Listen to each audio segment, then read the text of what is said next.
एक धोखा है। और वैसे भी 1995 माननीय सर्वोच्च न्यायालय ने अपने आदेश में कहा था हिंदू कोई धर्म नहीं, ये लोगों के जीवन जीने की एक शैली है।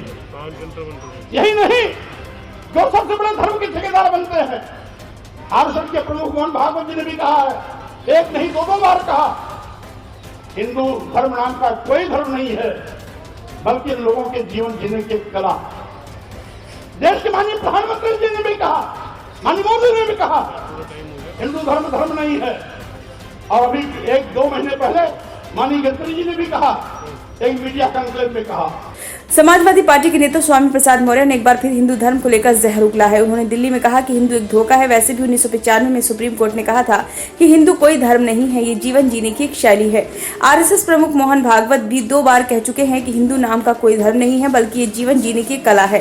प्रधानमंत्री मोदी ने भी कहा है कि हिंदू धर्म कोई धर्म नहीं है। जब ये लोग ऐसे बयान देते हैं तो भावनाएं आहत नहीं होती, लेकिन अगर यही बात स्वामी प्रसाद मौर्य कहते हैं तो पूरे देश में भूचाल मच जाता है। ऐसा पहली बार नहीं है जब स्वामी प्रसाद मौर्य ने इस तरह का बयान दिया हो। इससे पहले भी वे हिंदू धर्म पर विवादित बयान दे चुके हैं। मां लक्ष्मी और रामचरितमानस पर दिए गए बयान को लेकर भी चर्चा में आए थे। बीते महीने सपा नेता स्वामी प्रसाद मौर्य ने माता लक्ष्मी पर विवादित बयान दिया था और कहा था कि दुनिया में कहीं भी 4 हाथ वाले बच्चे पैदा नहीं होते तो माता लक्ष्मी कैसे हो गई। इससे पहले उन्होंने हरदोई में मौर्य के निशाने पर हिंदू राष्ट्र के हिमायती और सवर्ण रहे किसी का नाम लिए बिना उन्होंने कहा था कि जिसको तुम हिंदू राष्ट्र बोलते हो वह भारत राष्ट्र शापित है। ये भारत कभी भी ना हिंदू राष्ट्र था और ना है और ना रहेगा।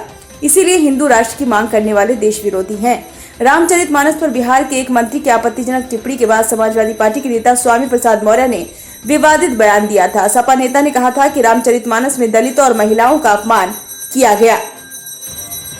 तुलसीदास ने ग्रंथ को अपनी खुशी के लिए लिखा था, करोड़ों लोग इसे नहीं पढ़ते। इस ग्रंथ को बकवास बताते हुए कहा कि सरकार को इस पर प्रतिबंध लगा देना चाहिए। सपा नेता ने एक न्यूज चैनल से बातचीत में मानस के एक अंश को उद्धत करते हुए कहा था कि ब्राह्मण भले ही दुराचारी अनपढ़ हो, लेकिन वे ब्राह्मण हैं, उसको पूजनीय कहा गया है। लेकिन शूद्र कितना भी ज्ञानी हो उसका सम्मान मत कीजिए। मौर्य ने सवाल उठाया था कि क्या यही धर्म है? जो धर्म हमारा सत्यानाश चाहता है उसका सत्यानाश हो। उन्होंने बागेश्वर धाम के पीठाधीश्वर धीरेन्द्र शास्त्री पर हमला बोलते हुए कहा था कि धर्म के ठेकेदार ही धर्म को बेच रहे हैं।